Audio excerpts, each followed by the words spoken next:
Welcome back, a new cinematic has dropped, so let's get into it. Farak is back and Veranoth along with him. This cinematic is one that Blizzard have dropped right before patch 10.1.7 releases, and I think it's quite clearly been released for early marketing reasons and also to free the way for them to talk about patch 10.2, our next major patch. So, what I'm going to do today is break down and explain everything that you need to know, and believe me, there's quite a bit.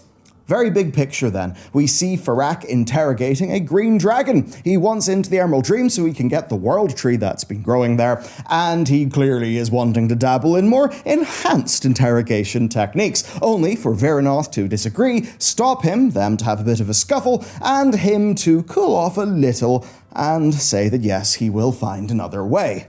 That is the very high-level summary, but there are so many details to break down here. First, you might have wondered, who's that elf? Well, that elf is Grithius, who is Merithra's son. She is the current leader of the Green Flight.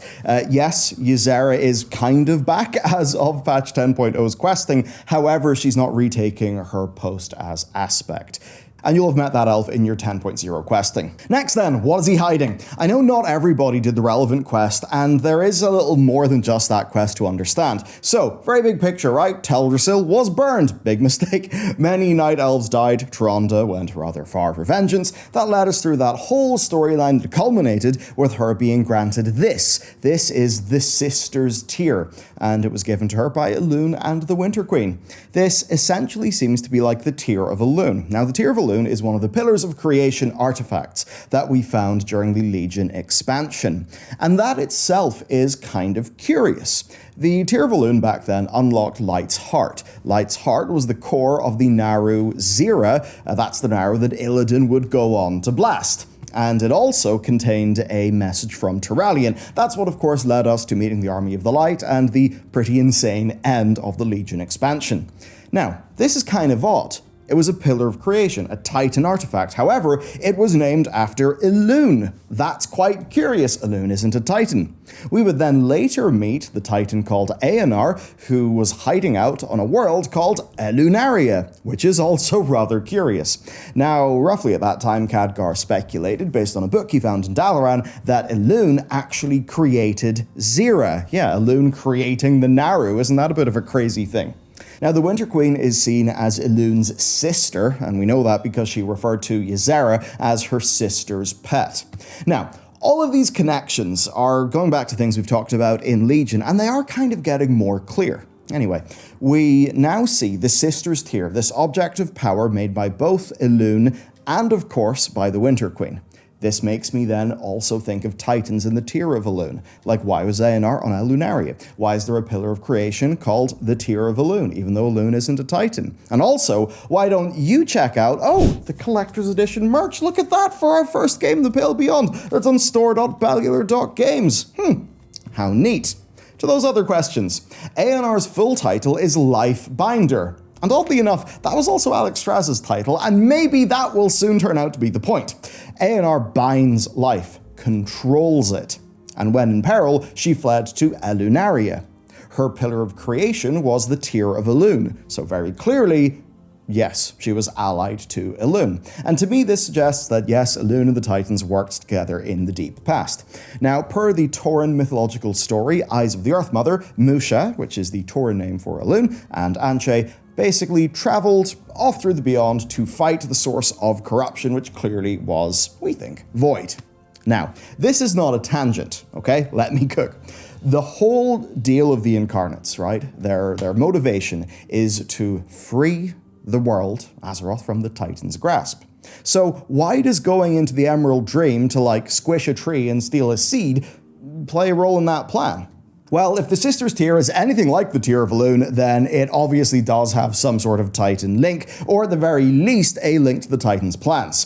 Elune and the Pantheon are obviously allied, and if Elune created Zira, then you can almost see this kind of alliance even with some of the light, or at least using the light. Now, let's bring it back to Farak. He wants the power in the Great Tree's heart. So, in 10.0 questing, this new world tree is planted. We later find out it's called Mirdrassil, and it is planted using the Sister's Tear. So quite clearly, it's not really the tree that he wants, it is the Sister's Tear that Farak wants. I think that much was always clear. But what I've drawn out today is the connection between an item like the Sisters Tear, how the Tears of Elune, it could be a part of a broader Titan plan, and therefore I think it draws our attention to the connections between the Emerald Dream and the Titans. Now, one thing we've never 100% known is how the dream was made, and I actually think we might learn it in the next patch. From what I understand, there is a primal Lifelands, right? But that place that you go to, called the Emerald Dream, that you can walk around in and see stuff, from all of our lore, that's something the Titans shaped into being. And it seems to me like the Tear of Elune has actually got something to do with that. And if Elune and the Winter Queen represent the mortal cycle in the realms of life and death, then yeah, them having something to do with harnessing the dream to protect Azeroth, that makes a hell of a lot of sense. Therefore, absolutely no wonder why Farak wants that seed. And of course, this even ties up Night Elf society, given that they are priestesses who worship Elune and druids, right? So this kind of unification of Elune and nature, it's something we are very much seeing here.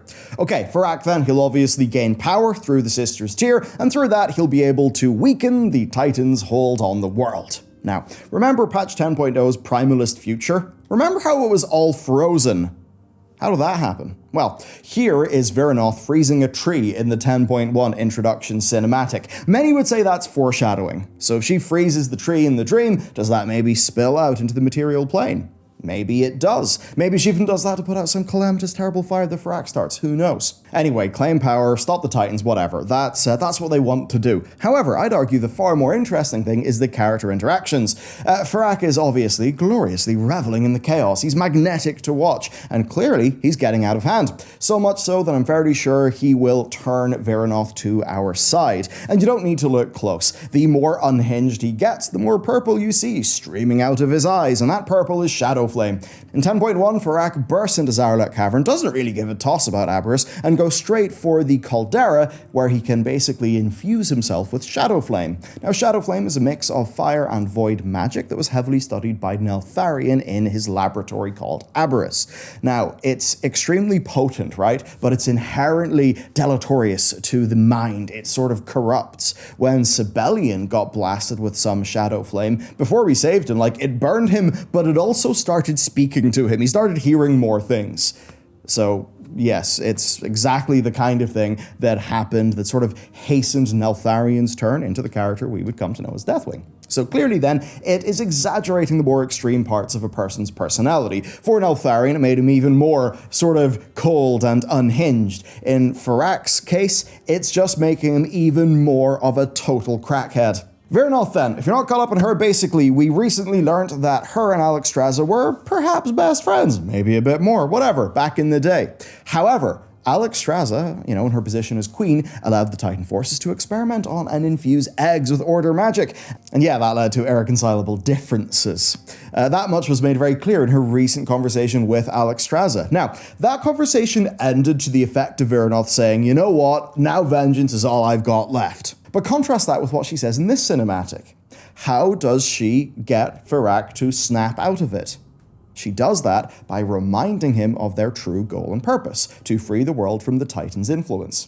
So I think quite clearly then, still feeling very betrayed at Alexstrasza, she snapped and said that to hurt her. But right now, well, she actually does seem to believe in her cause. If vengeance was the only goal, then why stop Farak? Clearly, executing defenseless prisoners is not something she is down for. At least, it's not the first thing she wants to do. Anyway, all of this points towards her flipping sides eventually, and I think especially because Farak is clearly quite a bit more powerful than her. And what way to compare power levels in a fantasy setting by having a good old battle of the colored beams. In this case, Farak's colored beam is clearly winning. But look closely, he doesn't seem to be cheating. There's no purple, right? No purple. So this is him clearly overpowering her, not using Shadow Flame. So this is what I think is happening then. I think that Farak is trying to hide the full extent to which he's going a little bit mad and loving it. He doesn't use the Shadow Flame to best her. At the very start of the cinematic, she doesn't see him using Shadow Flame. It's only really visible through his eyes, and in the middle of the cinematic, Veranoth seems to catch a glimpse of the Shadow Flame, and as soon as she does that, she acts to stop him. So I think Farak is trying to keep the full extent of things from her, especially because he did not use it to best her in a fight. If he did, then she would clearly no longer see him as an ally, and when he does stop, it's because she appeals to reason. And demonstrating that that reason still works on him is what will allow Farak to still have Veranoth on his side, right? And note that that appeal to reason works whenever he is not using the Shadow Flame.